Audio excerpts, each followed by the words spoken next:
Hello, everybody. This is going to be Chapter 5 of An Esoteric Cosmology by Rudolf Steiner. The website is rsarchive.org. And I just wanted to throw in a little commentary here before we get going. These next chapters are going to be pretty heavy for some of the listeners. Don't let that discourage you from continuing to listen. I understand that some of this subject matter is a little bit off-putting to some people who are not familiar with the concept of esoterics. There's actually, I guess there's much more material I could have covered before I got into this book, but this one's pretty short and it has short chapters. So I understand some of this subject matter is going to be pretty unfamiliar, and it may be kind of too much for some people, but just stick it out. I'm going to cover a couple other books that I have that are a little bit, I guess, more base level. This may not have been the proper book to really start with, but I do think it's an important one, so we're going to just continue on with it. I plan on covering another one of Steiner's that I think would maybe have been better to start with, but hey, can't go back in time now. The other one I'm going to cover is called Rosicrucian Wisdom, and that one kind of just really breaks it down fundamentally, step by step, which this one is also kind of intended to do, but I think a little bit more base knowledge is maybe needed. But we're going to continue on anyway. And another one I'm going to cover in future videos is Esoteric Keys of Alchemy by Paul Foster Case. And he's got some really, really interesting writings as well. Paul Foster Case was a Mason. He was also a Rosicrucian, member of the Hermetic Order of the Golden Dawn for a while, I believe. And just continue to follow along. You know, just take things with a grain of salt if you have to. You will have to for a while until the concepts are really grasped and understood. But I do understand that takes time. It took me a long time to understand each part of what was actually being said. And it's easy to kind of misinterpret what's being said too. So if you continue and stick with it and try to understand the concepts, because these are all philosophical concepts, and a proper understanding of how it all fits together will open new doors into a philosophy of the soul, and you'll understand how all these parts fit together in time. It does take time, though. So without further ado, let's continue here. We've got Chapter 5, Yoga in the East and West, Part 1. Before embarking on this subject, we must realize that since occultism has been popularized, a certain class of theosophical literature has given rise to mistaken ideas as to the real goal of occult science. It has been contended that the goal is the annihilation of the body through asceticism, and that reality is an illusion which must be conquered, reference being made to the Maya spoken of by Hindu philosophy.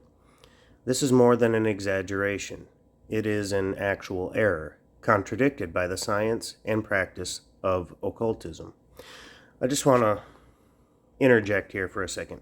When we're hearing the word occultism, a lot of people have a pre-programmed idea of what that means, and they think it's something evil. They think it's, satanic. They think it's like witchcraft and whatnot. That is not the context in which Steiner uses the word occultism. Back in the late 1800s and the early 1900s, when they used the word occultism, they simply meant the hidden secrets of nature, the things that were hidden sciences, hidden functions of nature that are not generally taught to society. So that's all they mean by occultism. It's a science which is hidden. And there's no implications that it's anything evil. It's really the goal of occultism was to understand the soul and spirit better. Just thought that was worth elucidating there. Greek imagery compares the soul to a bee, and this is much truer to the facts. Just as the bee emerges from the hive and gathers the juice of the flower to distill and make it into honey, so does the soul come forth from the spirit, penetrates into reality, and gathers its essence, which is then borne back again to the spirit. Occultism does not disdain reality, but seeks rather to understand and make use of it. The body is not merely the vesture, it is the instrument of the spirit. Occultism is not a science which subordinates the body, but teaches us how to use it for higher ends. Could we be said to understand the nature of a magnet if we described it merely as a piece of iron shaped like a horseshoe? No, indeed. But we have understood if we say, the magnet is a piece of iron having the power to attract other pieces of iron. Visible reality is wholly pervaded with a deeper reality, and it is this deeper reality which the soul tries to penetrate and master. For thousands of years, the higher wisdom was guarded in profound secrecy by occult brotherhoods. A man had to belong to one of these brotherhoods before he could learn even the elements of occult science. To enter a brotherhood, he had to pass certain tests and swear not to make wrong use of the truths revealed to him. But the conditions of civilization, and particularly of the human intellect, have entirely changed since the 16th century, and above all in the last 100 years, under the influence of scientific discoveries. As the result of science, a certain number of truths pertaining to nature and the world of sense, which in olden times were known only to initiates, have become public property. Knowledge possessed by science today was once in the keeping of the mysteries. The initiates have always known that which all men were destined in time to know. That is why the initiates have been called prophets. The advent of Christianity wrought a great change in the manner of initiation. Initiation since the time of Christ Jesus has not been the same as before his coming. We can only understand this by studying the nature of man and the 7 fundamental principles of his being. 1. The physical body, visible to the natural eye and familiar to science. As a purely physical being, man corresponds to the mineral world. He is a combination of all the physical forces of the universe. 2. The etheric body. How does it become perceptible? We know that hypnosis induces a different state of consciousness, not only in the hypnotized subject, but also in the hypnotist, who suggests anything he pleases to his subject. He can make him think that a chair is a horse, or that the chair is not there, or again that there is nobody in a room which is really full of people. The initiate consciously exercises a power whereby he can blot out from his vision the physical body of the person in front of him. Then, in place of the physical body, he beholds not an empty space, but the etheric body. This body somewhat resembles the physical body, and yet it is different. It takes on the form of the physical body, extending slightly beyond it. The etheric body is more or less luminous and fluidic. Instead of organs, there are currents of diverse colors, the heart being a veritable vortex of forces and streaming currents. The etheric body is the etheric double of the material body. Man possesses it in common with the plants. It is not produced by the physical body, as naturalists might be led to believe. On the contrary, the etheric body is the builder of every living organism, in the plant as well as in man. It is the force of growth, rhythm, and reproduction. The astral body has neither the form of the etheric nor of the physical body. It is an ovoid and extends beyond the body like a cloud, an aura. The astral body can take on all the colors of the rainbow according to the passion by which it is animated. Each passion has its astral color. Besides this, the astral body is, in a certain sense, the synthesis of the physical and etheric bodies, for the reason that the etheric body always has a contrary character to the sex of the physical body. The etheric body of man is female. The etheric body of woman is male. In both man and woman, the astral body is bisexual. In this sense, therefore, it is a synthesis of the two other bodies. Number 4, the self. Manas, in Sanskrit, Joph, in Hebrew, is the intelligent, rational soul. It is the indestructible individuality which can learn to build the other bodies, the inexpressible, the human self, and the divine self. The union of these four elements was venerated by Pythagoras in the sign of the tetragram.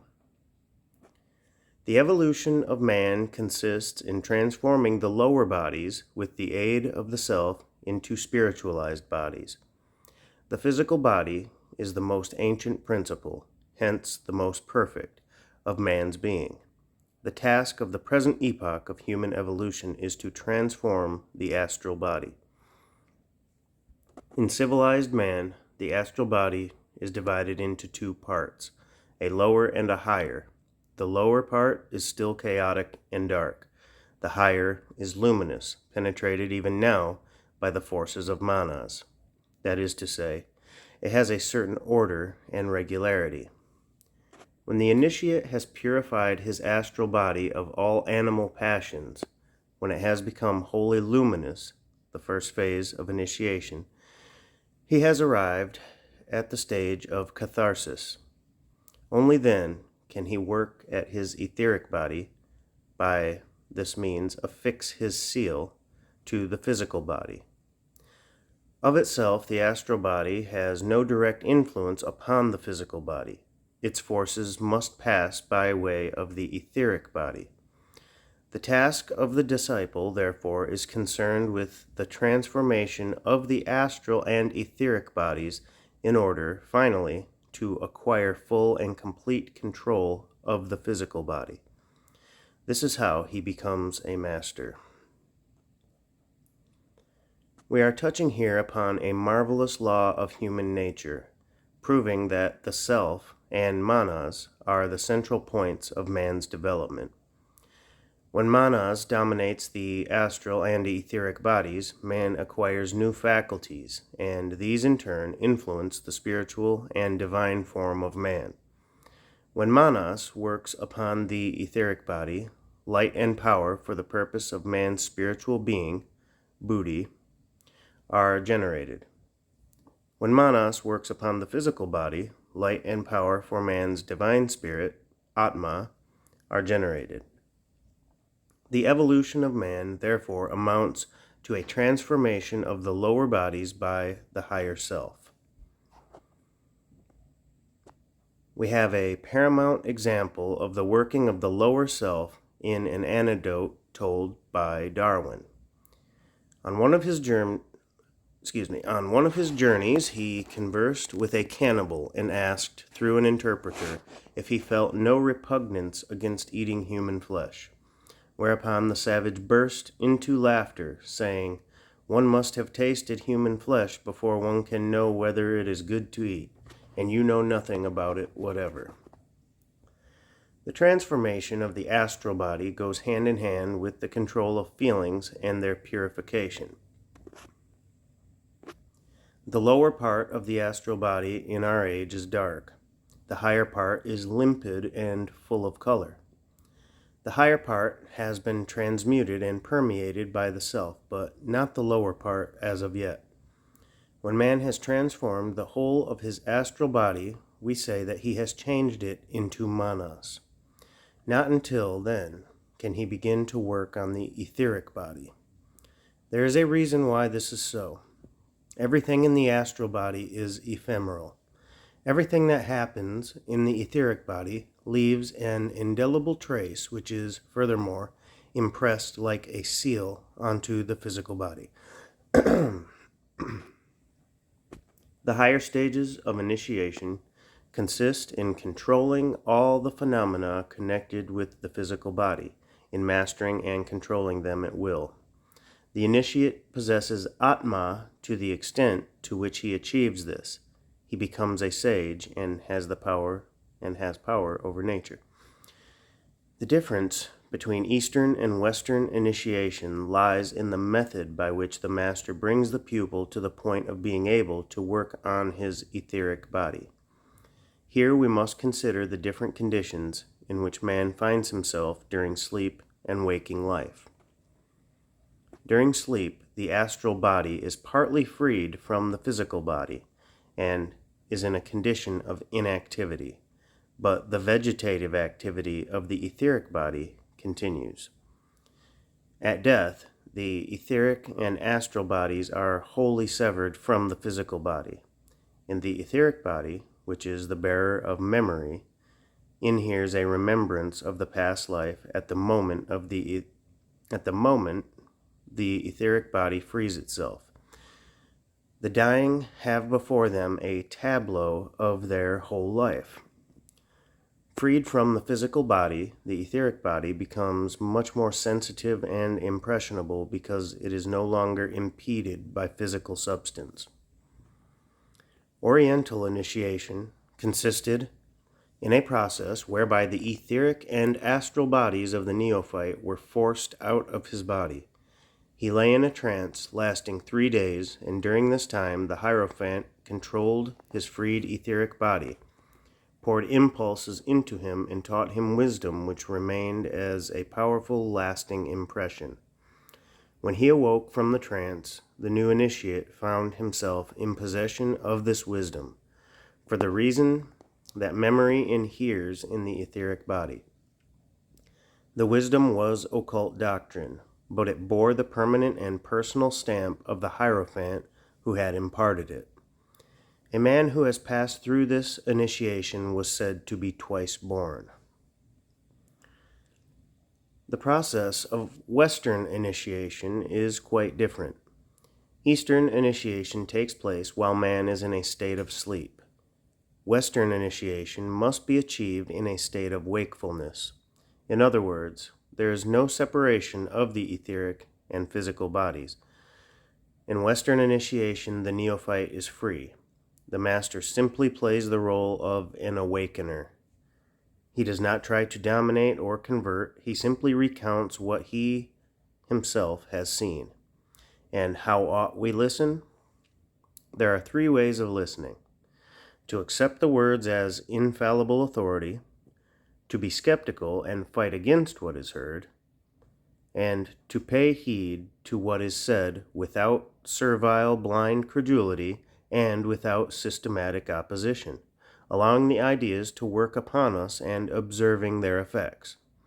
The latter is the attitude which the pupil should adopt towards his master in Western initiation.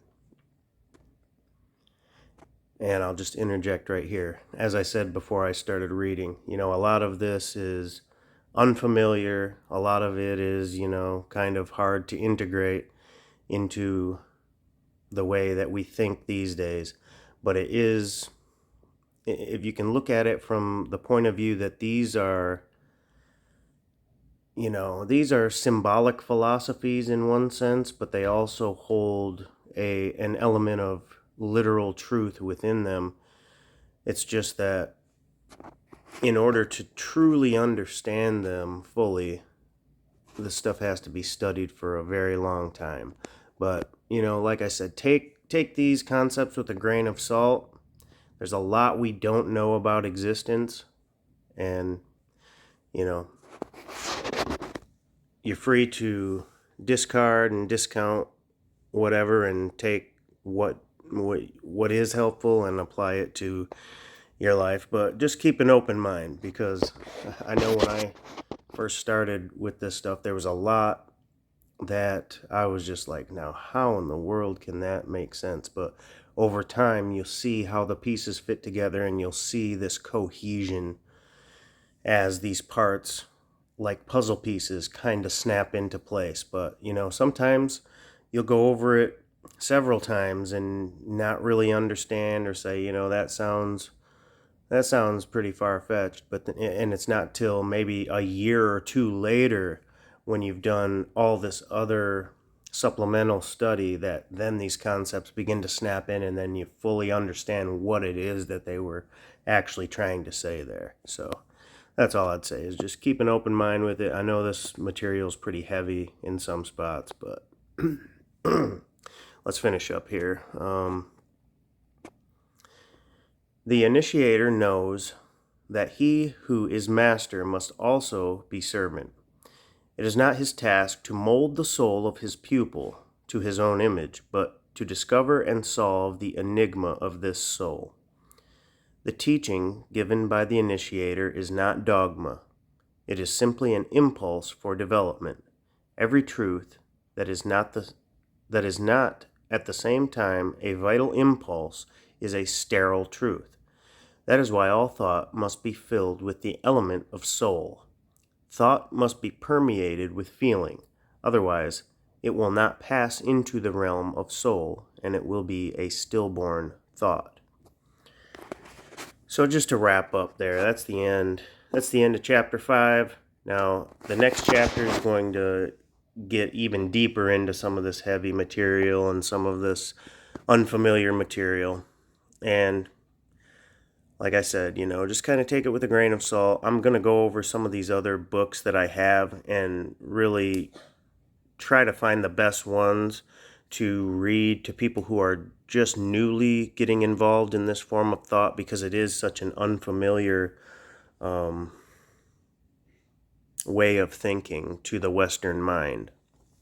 So anyway, I'll wrap it up there. I'm not going to continue babbling on here. That was chapter 5. Chapter 6 will be coming next, and I believe chapter 6 is another one on yoga, and we'll get through that, and then I think some of the other chapters will probably lend themselves to the mind as being a little bit more interesting, maybe.